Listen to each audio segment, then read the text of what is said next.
Hello there. Kia ora. Hey, look, I'm not in the office at the moment.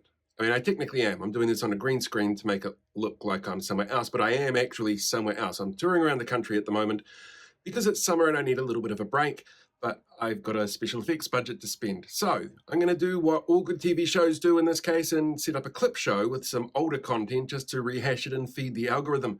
So feel free to sit down and reminisce or relive the horrors depending on which video it is, and hopefully you enjoy or at least don't get too depressed by it. And if you see me floating around, feel free to say hi. Recommend a good place for finding a bacon and egg pie. That's my mission, I think, for this particular journey, is to find the best bacon and egg pie in at least the North Island. We'll see what we can do on that one. Anyway, enjoy this particular piece of recycled content. I suppose it's good for the environment if I'm recycling this way. I don't know. Enjoy.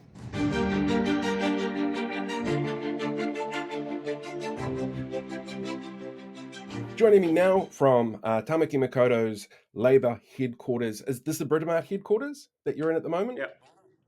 Brilliant. I've got Shanan Halbert, List MP, who's based up in Northcote, who I really wish was my local MP, and Carmel Sepuloni, Deputy Leader of the Labour Party, based from Kelston. Welcome, guys. Thank you very much for being here. Carmel, what are your plans for should you get in 2026 or before, depending on when the election happens, to improve what the government have done so far with the Ministry of Social Development? Oh, thanks so much for that question, Blake. Well, we had a whole overall plan based around the Welfare Expert Advisory Group's report. I think everyone's aware that we had implemented some of the recommendations, done some of the work, and each year I was reporting to Cabinet on what would come next.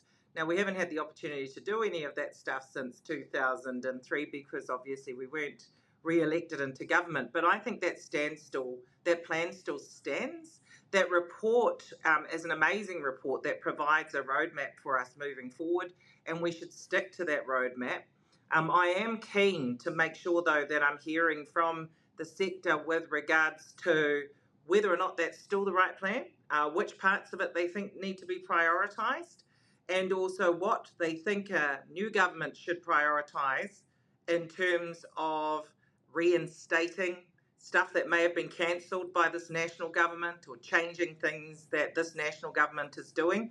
So there will be a lot to do when we get re-elected. We're planning for that to be in 2 years, by the way. So we are doing the mahi now to make sure that we're ready to run. How much work is going on in the background actually for the election at the moment? Well, we've got our policy committees from the party as well as us with our portfolios. Chris, as leader, asked all of us to provide portfolio plans for how we're going to engage with stakeholders over the next 2 years, how we're going to manage and prioritise policy considerations, and opportunities in the portfolio moving forward, as well as challenges in the portfolio. So we've all got quite a lot of work in front of us, and we've got our leader watching over that work to ensure that each and every one of us is fulfilling our responsibilities with our portfolios. Part of my work in the Auckland Issues portfolio has been getting out across Tamaki Makaurau, Auckland, talking to our key stakeholders, both friends of Labour, and also speaking to those who aren't friends of Labour. But people do know the reality of politics and the possibility of us picking up government in 2026. So they understand the importance of that dialogue, that kōrero happening, to ensure that that any future government's able to support the city to do well, whether that be through productivity, whether it's getting on top of some of the poverty that we see in the city. But I always talk about my story of why I came to Auckland, and that was for opportunity and prosperity. And that's the story of many Aucklanders. Yeah. And so it's been interesting to make that connection with people. But under that with stakeholders, it's a real rebuild for us in Auckland. We know we didn't do well here. We want to do better. And we know the importance of Auckland, not only to people that live in the city, but to the whole of Aotearoa New Zealand. This country will benefit from Auckland doing well. So, we're out doing the hard yards and the mahi at the moment in that rebuild, working with our MPs that are across the city, and we're accelerating our listening campaign, getting out amongst business and community. And I think since we chatted last time, we've had Chris Hipkins here, our caucus, do our retreat out meeting with stakeholder groups. So there's not a shortage of effort and mahi going on. Yeah. But as you would appreciate, and our people out there, is that it's a build project where we can regain that trust and confidence, where people may not have felt that from our government. They wanted change, but sadly, so many people are coming back to us at the moment and say we voted for change, but this isn't quite what we saw. And the reality for Aucklanders is that it's becoming more expensive to live here under this government. You talk about how you were on the channel last time, and you were talking about starting to see a bit of voter regret. So you were just talking there about it. How much have you seen an increase since the last time you're on the channel? Quite a lot. Not everyone's at the regret stage, but certainly people are thinking, what the heck is this government focused on? This isn't quite the things that we thought they were going to focus on.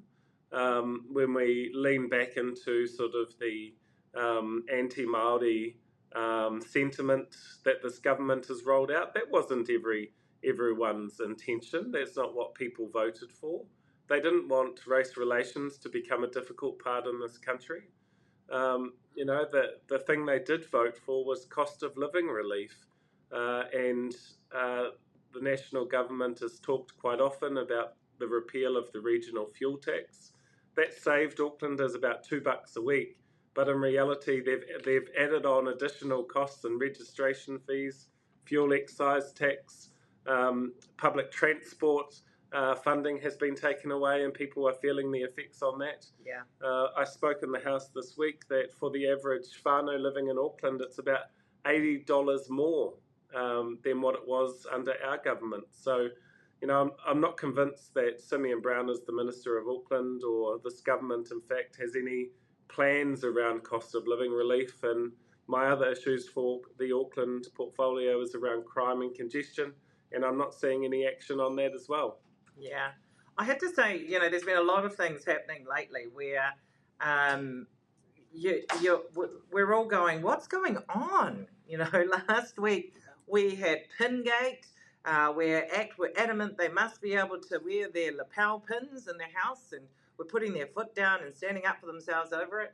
We had a complaint from the ACT Party alleging racism in our select committee just because the opposition members didn't feel that an ACT Party member was experienced enough or the right person to chair a subcommittee with OT submissions coming through, and a range of other things. And sometimes we're in Wellington going, this is not what I'm here for, but you're forced into a position where you have to comment, provide context on these particular issues, and it all feels very trivial when you put it into the context of what really does matter for New Zealanders at the moment. And it's some of the stuff that Shanon's talking about. It's certainly not about a person's right to wear a pin with their political logo on it in a space. So yeah, it's been a bit strange down there, I have to say. But we had the report come out on children in care. State care, yes. And at the same time, this government slams through boot camps as a priority. Like, it just doesn't make sense. And does the Māori ward within 24 hours. Yes. No council wants to. 24 hours within that report, and they're like, yeah, boot camps. Which actually brings me to my next question, because that's a really good example of the government using spin to put out disinformation. All the research on boot camps, for example, show the same thing. This is a cycle of abuse that's going to keep going while they keep doing this kind of action. How do you guys look at that disinformation and combat it? Look, I mean, all you can do is try and put all of the facts on the table and then constantly reiterate those. But the government will do what the government will do, and the government will say what the government will say. One of the really good examples of where it just continues to get spun is where the government made the conscious decision to change the way in which benefits would increase each year, attaching it back to CPI rather than wage growth, knowing full well that will save them money that they can then use for their tax cuts, but that in the short, mid, long term, beneficiaries will end up with less money. And yet they refuse to state clearly that it is a cut to beneficiaries, even though it is, and so there are times where you feel like as a politician you're getting gaslit, and certainly that the country is getting gaslit by this government, but we just have to persevere and just keep saying on record what is right and true, and hope that that resonates and gets through to New Zealanders. Another classic example this week: employment rates came out, and of course that's got worse. Government refused to take any ownership over the fact that they may have had a role in this, despite the fact that one of their first actions was to make cuts so that, leading to inevitably thousands fewer New Zealanders employed in the public sector. Well, all of that has flow-on impacts. And so, here we are now with worse employment than what they had when they took office, more New Zealanders out of work, 21,000 more New Zealanders on benefit, and yet they continue to say that they have no role in this. They're not responsible for it. It's about a situation they inherited. Well, actually, they do have responsibility. They are in charge now, and they have been for the last 9 months. Looking at those numbers actually for MSD, there's some really disproportionate outcomes there looking at Māori and Pacifica communities, in particular when it comes to the rate of sanctions that this government's reintroduced.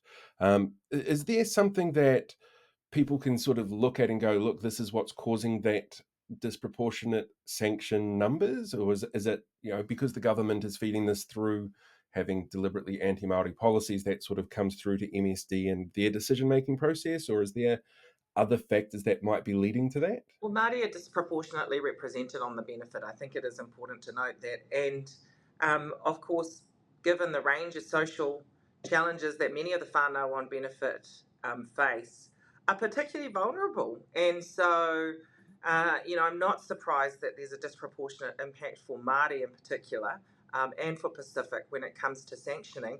But we have to be clear, the government, because the economy is not doing well, because people are losing jobs at a higher rate, there are going to be more people coming on to benefit. And so what we're inevitably seeing is a government trying to, I believe, make it more difficult for people to come on to benefit, and as well utilising tools like sanctions as a way of making it difficult for people to stay on benefit. Because really those are their only two strategies for trying to reduce the numbers. There aren't the jobs out there for people to go into, and so these are the only two strategies that I think they are trying to utilise in any way, and they're not good. That's not a good way to treat people who are in the welfare system. This sort of approach also continues to the way that this government thinks about young people, and I like to think that when we're in think government, about young people? Do they? Well, when we were in government, I like to think that we really thought about hope and aspiration and opportunity, and carving pathways for people to enable them in their life, whether that be through education and employment. But what we're seeing in this government is at one extreme, the boot camps mentality, where every approach is punitive. And then we go through to their focus in education, which is micromanaging. It's really old school, back to the 90s. It's like a bunch of, like our parents have told us that we have to go back and do 1 hour of reading, writing, and arithmetic in order for us to be good. And any educator knows that we need to empower our young people, give them self-belief, and change the ways that people teach and learn in modern settings. And when we take a punitive approach, young people, particularly in this generation, just don't respond to that to do better than where they're currently at. So, and then again, the other extreme is over to charter schools, where you won't have to do any of that. Where the government says, do whatever the heck you want. Here's the measurements. And David Seymour saying that's tino rangatiratanga in action. And I've challenged him in the House to say, well, firstly, tino rangatiratanga didn't come from a model over in the States. So another role that you hold, Shanan, is the rainbow community. So how disheartening is it to have seen for you so much attack and so much issue taken with the rainbow community within this term already? When I reflect on this, I just think, how the heck did we get here? Where we've come as a country from being so progressive for our rainbow communities. And I was in our rainbow room at Parliament yesterday, showing people around, and looked at the legislation of marriage equality and the first bill that I was a part of with banning conversion practices. That is true progress, and to come to a place where it seems that everyone wants to go backwards on recognising people for who they are, who they love, addressing the mental health concerns of young people from our rainbow community. Suddenly this government stepped away from that, and it's been really sad for me, and a punch in the guts, really. I think is how the rainbow community feels when you have the Deputy Prime Minister openly commenting on somebody that they believe is a trans person in the Olympic Games, boxing, and then you find out a few hours later that factually that isn't true, and the Deputy Prime Minister is unwilling to withdraw those sorts of comments. How was this of interest to people in such high leadership roles within the New Zealand government? How do people feel included in this country if our most established leaders aren't seen to be advocating for them? So that's the sad part for me. When you're in government, you have to govern for everyone. You can't just govern for your particular groups. And that's an important lesson that I think we've taken on board after a loss. It's something that we have to take forward. But, we've got to build a country based on progress, and where we accept one another for who they are, and we celebrate that. How does that comment from Winston Peters make us look, knowing that he's our foreign minister? From an international perspective, has there been any issues that you guys have come across from how it represents us as a country? Well, the thing that the Deputy Prime Minister did was comment on X, formerly known as Twitter, too quickly without actually finding the facts. Even if that was his position, I personally try not to react or respond to that sort of commentary, because I believe that it gives him a platform to spread hate towards the trans and rainbow community. My focus really has been on raising the safety issues of our rainbow community with the Minister of Police. Over a month ago, I wrote to him with concerns about rainbow crossings, Destiny Church protests outside of schools. That is fear and intimidation of young people. That is damage to property. And I called on Mark Mitchell to come up with a community safety plan for the rainbow community, because these issues need to be taken seriously. To me, those are the things that count. We've got to come back and go, how do we ensure that people feel safe in our community, particularly our young people and their whānau? But sadly, a month on, I haven't heard back from Minister Mitchell, so I suspect it's not a priority for him. So you've written to Mr. Mitchell and asked him to look into these issues. How concerned are you for the safety, reiterating on your comment about the rainbow community's safety? I've been really concerned about their safety. With the hate that's spread, it really impacts on the mental health of our children and young people. And, we've got evidence and research time and time again that rainbow young people are overrepresented in poor mental health statistics and suicide. And that comes directly from not feeling included and accepted in their whānau community and in society. For the minister not to respond in the first instance, I can deal with the politics of that. But I hope in the background that he has taken this seriously, and he's working with New Zealand Police to improve their practices. I think New Zealand Police are doing what they can to deal with these issues, but it's not fair that a religious group like Destiny Church stands outside a school. If it was any other protest group, parents would not accept that, and the police, I believe, would treat it quite differently. So, to have that fear and intimidation, I don't Absolutely. think is fair. I think it's very unsafe. And I think we need to take action on that and start treating the rainbow community as a priority in any sense, just like they would others. Yeah. What would you like to see the government do about Mr. Tamaki and the Destiny Church? People are free to have their views. The moment that you intimidate or children and their whānau feel unsafe, embarrassed, because in some cases young people are going to these places, they haven't come out to their whānau, and you've got these people standing outside making them feel embarrassed, uncomfortable about who they are. Yeah. So that's the thing, that's the behaviours, the negative behaviours that I want to end. That's what needs to be taken care of. What Brian Tamaki preaches within his four walls of his church, I don't really care.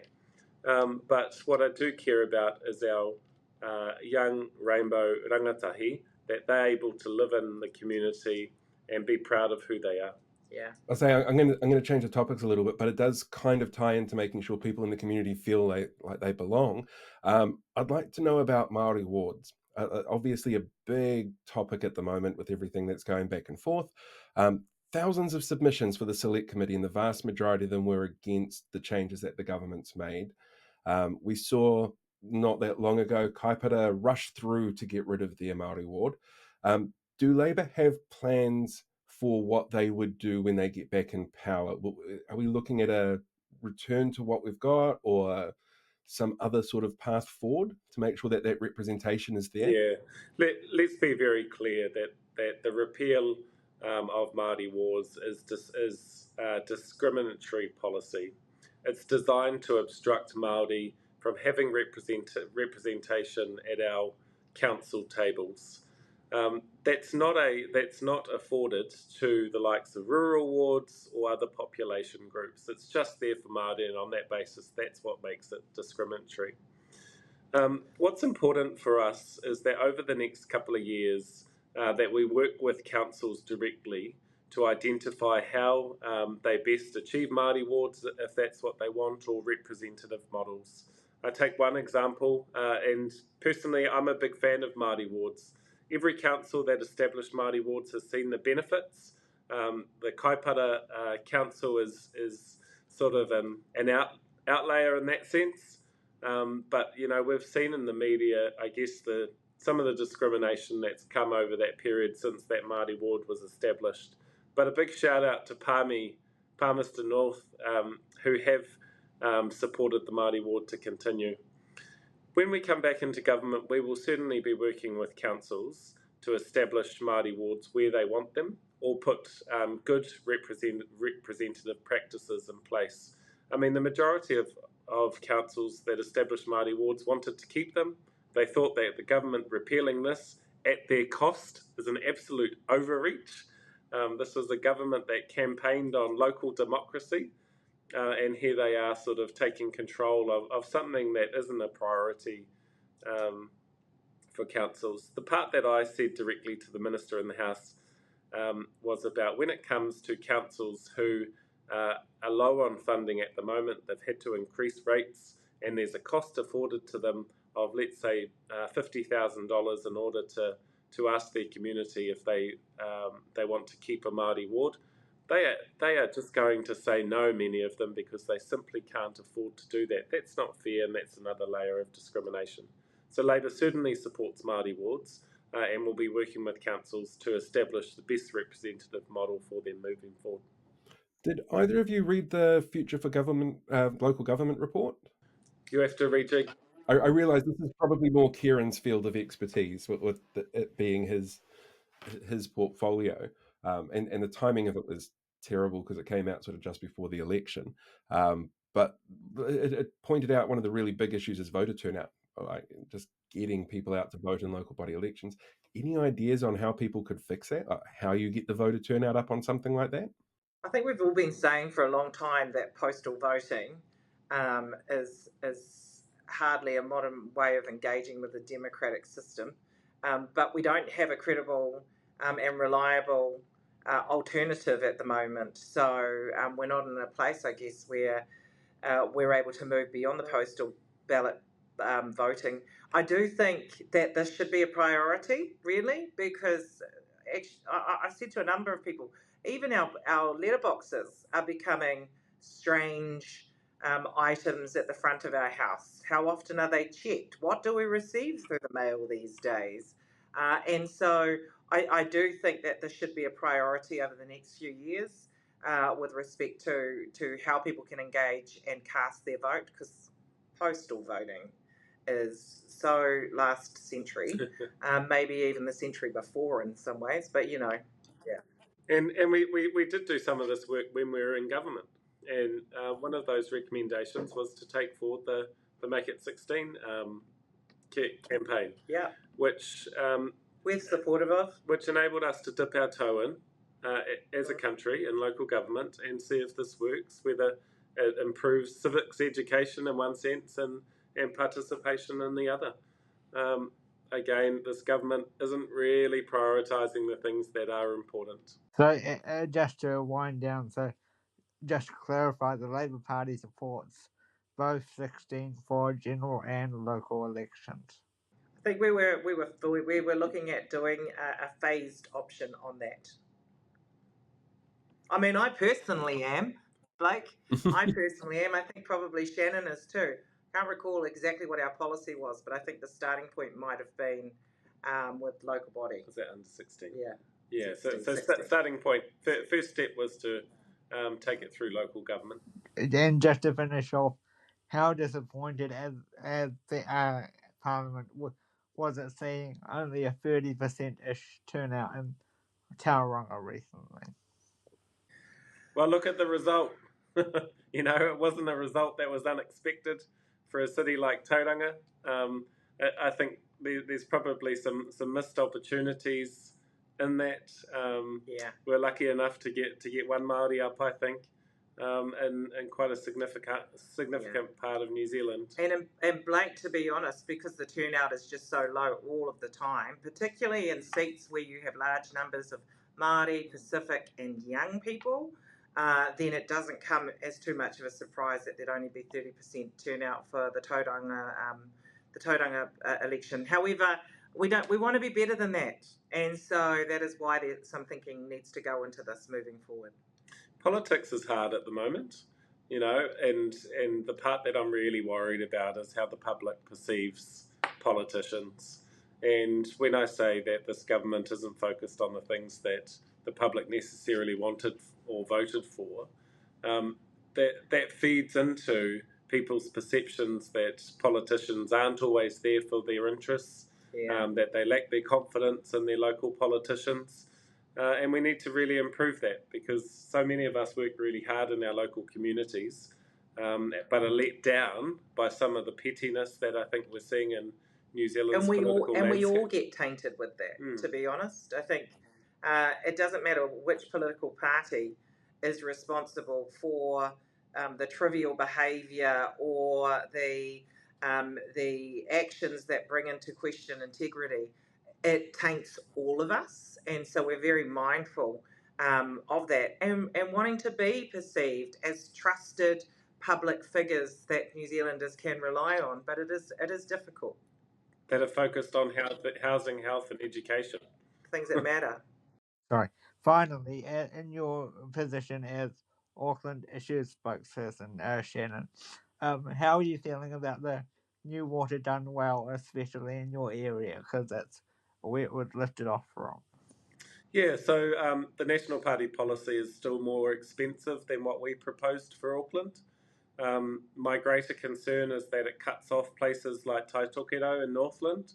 I can't see how three councils across Northland are ever going to be able to finance water infrastructure, and suddenly we start to create a 2-3 state society when it comes to the basics of clean water in our households. Northland's struggling already. There's other parts down Tairāwhiti, down the east coast and in the South Island, where I think they haven't thought it through very well. It pushes the responsibility away from central government onto local government, and that will see an increase in rates.